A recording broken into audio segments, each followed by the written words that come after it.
Good morning. I wanted to come on here this morning because there's something that happened the other day with my daughter, and I wanted to share it with you. And then I was talking to a colleague, and he said something else that stuck with me, and it sort of came into the same theme of reframing your self-talk. Now, I know I have blogged about and posted about the inner critic, the person inside you that is not very nice to yourself, says things that are rooted deep in your childhood, in things that have been said to you in the past, or things that have been said by others about themselves as you were a child that sort of stuck with you and caused you to maybe say the same things or similar things about yourself. And it's just when you're so critical, and I've realized late last year that I had a really nasty cow inside me talking to me, saying things about my intelligence, saying things about my abilities, and just really doing a number on my confidence. And so I did a lot of listening to podcasts and a lot of reading about quieting your inner critic, reframing your self-talk, being nicer to yourself. And I managed to come through it fairly well. I mean, it's still a habit that you have to just work on every single day. But the other day, I went to pick my daughter up at Brownies, and we stayed for a meeting, and then she was super excited to go home, and so we just left. Sorry, there's something in my eye. And we got home. It's only like a 5-minute drive, so it wasn't a big deal, but we got home and she's like, "Oh, I forgot my brownie bag. Oh my gosh." And she was quite upset that she forgot it. And like, not overly, but just she was upset. And I said, "Okay, well, somebody will pick it up. One of the leaders will pick it up. We can get it next week." And she says, "No, I need to get it. I need to get it." Anyway, so it wasn't a big deal. I figured they'd still be around. We drove back down. But on the ride down, she says to me, "I'm always forgetting things. I forget things all the time." Which was really weird because she doesn't forget things all the time. It's not a part of her personality. I wouldn't describe her as a forgetful kid. She's super smart. I haven't noticed her forgetting things a lot. So I said, "Hey, wait a second. You're not a forgetful person. You don't forget things all the time. So why are you saying that about yourself?" And I said, I want you to think about saying something nicer to yourself, because if you say, "I'm forgetting things all the time," you're making that real. You're saying that about yourself, and you're making that something that's real. So you're going to start to forget things all the time, and you're going to make that okay because you've said it, right? So what you say about yourself will become true. You will start to believe it. So I want you to think about how you can say some nice things to yourself. And so, and she's super intuitive. I mean, she's almost 8, but she's super intuitive and she's super intelligent. And I think, and she just takes this stuff on board, and we can have sort of mature conversations about it. I don't think I'm putting anything on her that's beyond her years. And I just wanted her to understand that she should be saying nice things about herself, right? Because she has so many great things. And I said, "Why don't you just say, 'Oh gosh, I forgot that. That's weird. I don't normally do that,' right?" As opposed to putting it on herself that she is a forgetful person and labeling herself.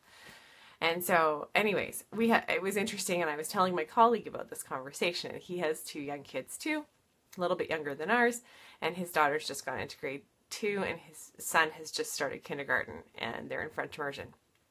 And he said, it's funny, he went and met with his son's teacher, and they were doing like this little interview in the first week of school.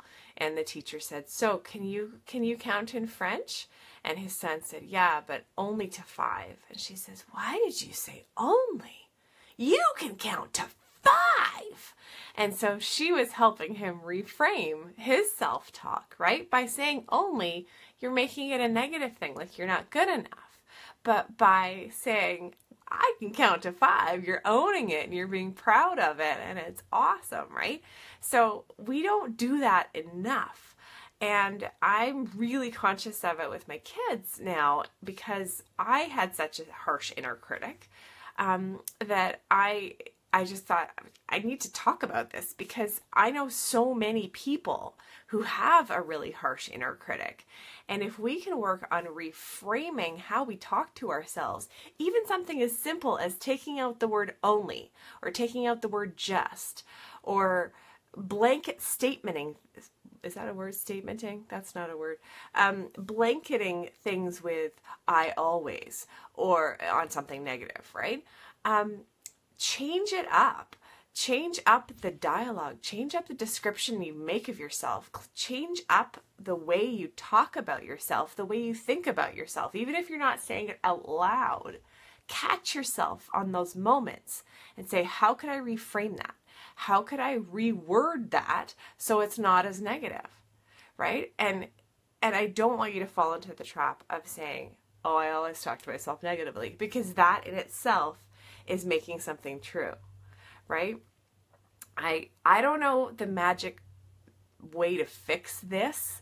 I think the best thing that you can do is notice it and then actively work to try and reframe it, right? I'm not a psychologist. I'm not a guru in this stuff at all, obviously, but I know just simply acknowledging that I was doing this and then catching myself when I did it and saying, okay, I just did it again. Why did I do that? I'm not going to, like, how can I reframe it? Teaching yourself new language, right? One day, I'd been in a meeting and there was an RCMP officer in the meeting for security, for our events that we do. And the next day I saw him in the meeting, or sorry, the next day I saw him in the street walking by, and I recognized him. He clearly did not recognize me. This guy is like guarding high-powered people in our country. He sees a lot of faces every day and doesn't have to be friendly to everybody, and so doesn't have to know everybody. So I looked at him and I tried to give him a little bit of like a recognition smile, you know, as you're walking by, and he clearly had no idea who I was. And my inner critic, I mean, this was like 6 months ago, you know, when I was still figuring this stuff out, but my inner critic said, oh, of course he wouldn't know who you are. And instead of just saying, that guy sees a million faces a day, of course, that doesn't make any sense, making it more about the logic of it as opposed to, of course he wouldn't know who you are, which was my instinct, my first instinct to say to myself, which was more of a negative about me than the logic and practicality about him, right? So I caught myself doing it. I heard it in my head and I went, why did I say that, right? Why did I say that about myself? Why did I do it in that way? Why did I say something that would make me feel less than? When actually the guy just sees a million faces a day and I can't expect him to remember everybody, right? So it just reframe that. Catch yourself and reframe it, and catch your kids and help them to reframe it. You know, and notice how you're talking about yourself in front of your kids, because that could, maybe she took something from what I said and that's why she said, oh, I'm always doing this, you know. Just think about that. I don't have like a big message of like, do this and it will all be better. What I can say is listen to yourself, and if you hear yourself having your inner critic flare up, check it, acknowledge it, and try and reframe it. Ask yourself how you can say it differently, and see what happens. And if you have any experience with this, I would love to see your comments below. I'd love to hear what you think. If you have an inner critic, I'd love to hear about it and what you might be doing to quiet them down.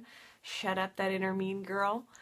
There are some great books about it. I'm going to write a blog about this, so I will post some links to the books that I've read about it and the podcasts that I've found really helpful.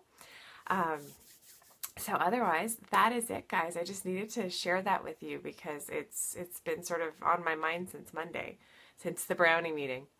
So have an awesome day, and we will talk to you soon. Be kind to yourself, okay?